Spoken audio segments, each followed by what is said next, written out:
video without skipping.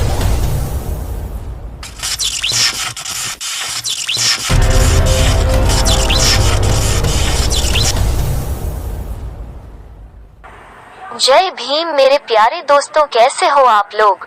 आप सभी के लिए संविधान का ऐसा जानकारी जिसे आप नहीं जानते, इसलिए आपसे रिक्वेस्ट है कि इस वीडियो को पूरा देखें और समझें। अगर आप एक भारतीय नागरिक हो तो आपको यह जानना अति आवश्यक है कि भारत के संविधान का विकास कैसे हुआ, और ये जानकारी हर एक भारतीय के पास होना चाहिए। इसलिए आपसे रिक्वेस्ट है कि इस वीडियो को ज्यादा से ज्यादा शेयर करें। अगर आप किसी कंपटीशन की तैयारी कर रहे हैं तो हमारे MB3 स्टार यूट्यूब चैनल को सब्सक्राइब कर ऑल पर क्लिक करें, क्योंकि मैं आप लोगों के लिए सभी कंपटीशन का ऑल इन वन प्रश्न उत्तर लेकर आने वाला हूं आने वाले वीडियो में। और आपका कोई भी डाउट है तो कमेंट बॉक्स में कमेंट करके हमसे पूछ सकते हैं। कृपया पूरा वीडियो देखें। भारतीय संविधान के विकास का इतिहास और क्या है संविधान में, पूरा जाने इस वीडियो में। भारतीय संविधान के विकास का इतिहास 1773 से 1947, 1757 ईस्वी की प्लासी की लड़ाई और 1764 ईस्वी बक्सर के युद्ध को अंग्रेजों द्वारा जीत लिए जाने के बाद बंगाल पर ब्रिटिश ईस्ट इंडिया कंपनी ने शासन का शिकंजा कसा। इसी शासन को अपने अनुकूल बनाए रखने के लिए अंग्रेजों ने समय समय पर कई एक्ट पारित किए, जो भारतीय संविधान के विकास की सीढ़ियां बनी। वे निम्न 1 से 13 पॉइंट में बताया जाएगा। पॉइंट 1, 1773 ईस्वी का रेगुलेटिंग एक्ट। इस एक्ट के अंतर्गत कलकत्ता प्रेसिडेंसी में एक ऐसी सरकार स्थापित की गई जिसमें गवर्नर जनरल और उसकी परिषद के 4 सदस्य थे, जो अपनी सत्ता का उपयोग संयुक्त रूप से करते थे। इसकी मुख्य बातें इस प्रकार हैं। एक, कंपनी के शासन पर संसदीय नियंत्रण स्थापित किया गया। बी, बंगाल के गवर्नर को तीनों प्रेसिडेंसियों का जनरल नियुक्त किया गया। सी, कलकत्ता में एक सुप्रीम कोर्ट की स्थापना की गई। पॉइंट 2, 1784 ईस्वी का पिट्स इंडिया एक्ट। इस एक्ट के द्वारा दोहरे प्रशासन का प्रारंभ हुआ। कोर्ट ऑफ डायरेक्टर्स व्यापारिक मामलों के लिए। बी, बोर्ड ऑफ कंट्रोलर राजनीतिक मामलों के लिए। पॉइंट 3, 1793 का चार्टर अधिनियम। इसके द्वारा नियंत्रण बोर्ड के सदस्यों तथा कर्मचारियों के वेतन आदि को भारतीय राजस्व में से देने की व्यवस्था की गई।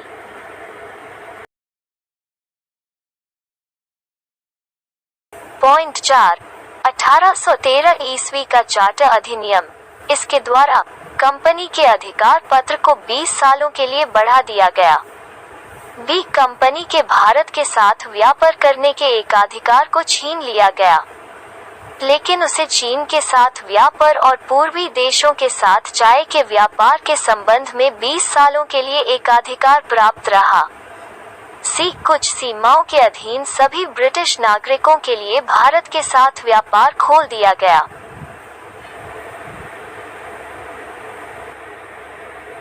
पॉइंट 5, 1833 ईस्वी का चार्टर अधिनियम। इसके द्वारा एक कंपनी के व्यापारिक अधिकार पुनर्तः समाप्त कर दिए गए। बी, अब कंपनी का कार्य ब्रिटिश सरकार की ओर से मात्र भारत का शासन करना रह गया।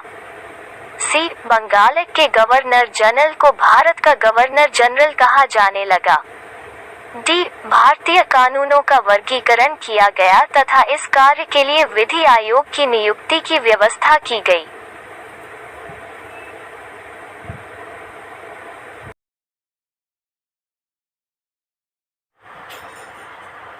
पॉइंट 6, 1853 ईस्वी का चार्टर अधिनियम। इस अधिनियम के द्वारा सेवाओं में नामजदगी का सिद्धांत समाप्त कर कंपनी के महत्वपूर्ण पदों को प्रतियोगी परीक्षाओं के आधार पर भरने की व्यवस्था की गई। पॉइंट 7, 1858 ईस्वी का चार्टर अधिनियम।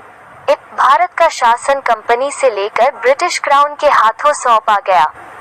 बी. भारत में मंत्री पद की व्यवस्था की गई. सी. 15 सदस्यों की भारत परिषद का सृजन हुआ. डी. भारतीय मामलों पर ब्रिटिश संसद का सीधा नियंत्रण स्थापित किया गया. पॉइंट 8. 1861 ईस्वी का भारत शासन अधिनियम. गवर्नर जनरल की कार्यकारिणी परिषद का विस्तार किया गया. ए. विभागीय प्रणाली का प्रारंभ हुआ. बी. गवर्नर जनरल को पहली बार अध्यादेश जारी करने की शक्ति प्रदान की गई.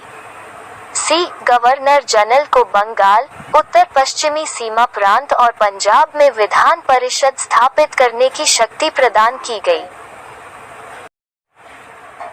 पॉइंट 9. 1892 ईस्वी का भारत शासन अधिनियम.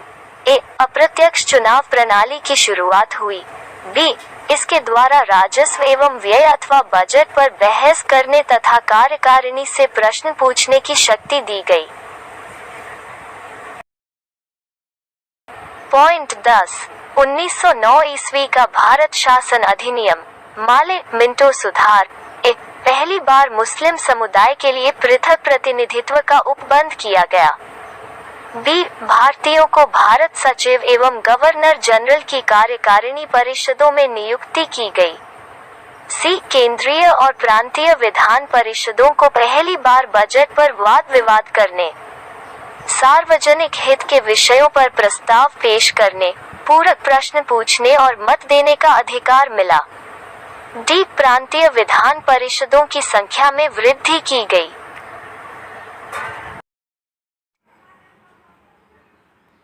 पॉइंट 11. 1919 ईस्वी का भारत शासन अधिनियम. मॉन्टेग्यू चेम्सफोर्ड सुधार. एक. केंद्र में द्विसदनात्मक विधायिका की स्थापना की गई. प्रथम राज्य परिषद तथा दूसरी केंद्रीय विधानसभा. राज्य परिषद के सदस्यों की संख्या 60 थी, जिसमें 34 निर्वाचित होते थे और उनका कार्यकाल 5 वर्षों का होता था. केंद्रीय विधानसभा के सदस्यों की संख्या 145 थी, जिनमें 104 निर्वाचित तथा 41 मनोनीत होते थे. इनका कार्यकाल 3 वर्षों का था. दोनों सदनों के अधिकार समान थे. इनमें सिर्फ एक अंतर था कि बजट पर स्वीकृति प्रदान करने का अधिकार निचले सदन को था. बी. प्रांतों में द्वैध शासन प्रणाली का प्रवर्तन किया गया. इस योजना के अनुसार प्रांतीय विषयों को 2 उपवर्गों में विभाजित किया गया: आरक्षित तथा हस्तांतरित. आरक्षित विषय थे वित्त, भूमिक, अकाल सहायता, न्याय, पुलिस, पेंशन, आपराधिक जातियां, छापखाना, समाचार पत्र, सिंचाई, जलमार्ग, खान, कारखाना, बिजली, गैस, व्यालर, श्रमिक कल्याण, औद्योगिक विवाद, मोटर गाड़ियां, छोटे बंदरगाह और सार्वजनिक सेवाएं आदि. हस्तांतरित विषय. ए. शिक्षा, पुस्तकालय, संग्रहालय, स्थानीय स्वायत्त शासन, चिकित्सा सहायता. बी. सार्वजनिक निर्माण विभाग, आबकारी, उद्योग, तौल तथा माप, सार्वजनिक मनोरंजन पर नियंत्रण, धार्मिक तथा अग्रहार दान आदि. सी. आरक्षित विषय का प्रशासन गवर्नर अपनी कार्यकारी परिषद के माध्यम से करता था, जबकि हस्तांतरित विषय का प्रशासन प्रांतीय विधान मंडल के प्रति उत्तरदायी भारतीय मंत्रियों के द्वारा किया जाता था. डी. द्वैध शासन प्रणाली को 1935 ई-0 के एक्ट के द्वारा समाप्त कर दिया गया. एक. भारत सचिव को अधिकार दिया गया कि वो भारत में महालेखा परीक्षक की नियुक्ति कर सकता है. एफ. इस अधिनियम ने भारत में एक लोक सेवा आयोग के गठन का प्रावधान किया. पॉइंट 12. 1935 ईस्वी का भारत शासन अधिनियम. 1935 ईस्वी के अधिनियम में 451 धाराएं और 15 परिशिष्ट थे. इस अधिनियम की मुख्य विशेषताएं इस प्रकार है. अखिल भारतीय संघ. यह संघ 11 ब्रिटिश प्रांतों, 6 चीफ कमिश्नर के क्षेत्रों और उन देशी रियासतों से मिलकर बनना था जो स्वेच्छा से संघ में सम्मिलित हों. प्रांतों के लिए संघ में सम्मिलित होना अनिवार्य था, किंतु देशी रियासतों के लिए यह ऐच्छिक था. देशी रियासतें संघ में सम्मिलित नहीं हुई और प्रस्तावित संघ की स्थापना संबंधी घोषणा पत्र जारी करने का अवसर ही नहीं आया. बी प्रांतीय स्वायत्ता। इस अधिनियम के द्वारा प्रांतों में द्वैध शासन व्यवस्था का अंत कर उन्हें एक स्वतंत्र और स्वशासित संवैधानिक आधार प्रदान किया गया। सी केंद्र में द्वैध शासन की स्थापना। कुछ संघीय विषयों, सुरक्षा, वैदेशिक संबंध, धार्मिक मामले को गवर्नर जनरल के हाथों में सुरक्षित रखा गया। अन्य संघीय विषयों की व्यवस्था के लिए गवर्नर जनरल को सहायता एवं परामर्श देने हेतु मंत्रिमंडल की व्यवस्था की गई, जो मंत्रिमंडल व्यवस्थापिका के प्रति उत्तरदायी था। डी संघीय न्यायालय की व्यवस्था। इसका अधिकार क्षेत्र प्रांतों तथा रियासतों तक विस्तृत था। इस न्यायालय में एक मुख्य न्यायाधीश तथा 2 अन्य न्यायाधीशों की व्यवस्था की गई। न्यायालय से संबंधित अंतिम शक्ति प्रिवी काउंसिल, लंदन को प्राप्त थी। ई ब्रिटिश संसद की सर्वोच्चता। इस अधिनियम में किसी भी प्रकार के परिवर्तन का अधिकार ब्रिटिश संसद के पास था। प्रांतीय विधान मंडल और संघीय व्यवस्थापिका इसमें किसी प्रकार का परिवर्तन नहीं कर सकते थे। एफ भारत परिषद का अंत। इस अधिनियम के द्वारा भारत परिषद का अंत कर दिया गया। जी सांप्रदायिक निर्वाचन पद्धति का विस्तार। संघीय तथा प्रांतीय व्यवस्थापिकाओं में विभिन्न संप्रदायों को प्रतिनिधित्व देने के लिए सांप्रदायिक निर्वाचन पद्धति को जारी रखा गया और उसका विस्तार आंग्ल भारतीयों, भारतीय ईसाइयों, यूरोपियनों और हरिजनों के लिए भी किया गया। एच इस अधिनियम में प्रस्तावना का अभाव था। आई इसके द्वारा बर्मा को भारत से अलग कर दिया गया। अदन को इंग्लैंड के औपनिवेशिक कार्यालय के अधीन कर दिया गया और बरार को मध्य प्रांत में शामिल कर लिया गया।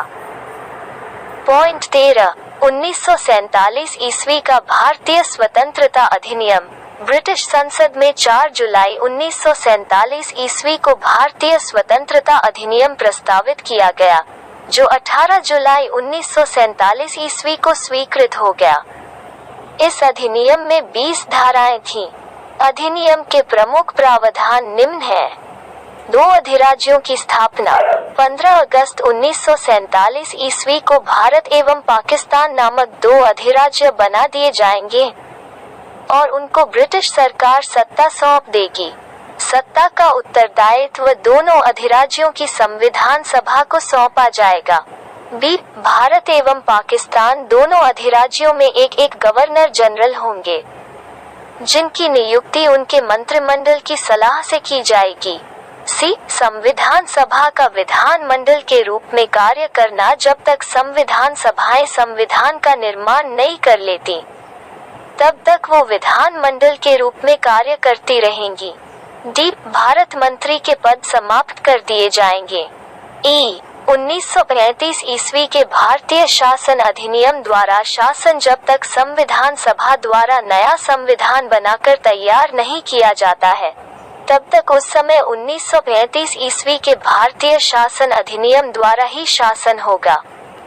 एफ देशी रियासतों पर ब्रिटेन की सर्वोपरिता का अंत कर दिया गया। उनको भारत या पाकिस्तान किसी भी अधिराज्य में सम्मिलित होने और अपने भावी संबंधों का निश्चय करने की स्वतंत्रता प्रदान की गई। आप सभी लोगों से रिक्वेस्ट है कि इस वीडियो को कम से कम 2 से 3 लोगों को शेयर करें। Thank you for watching videos.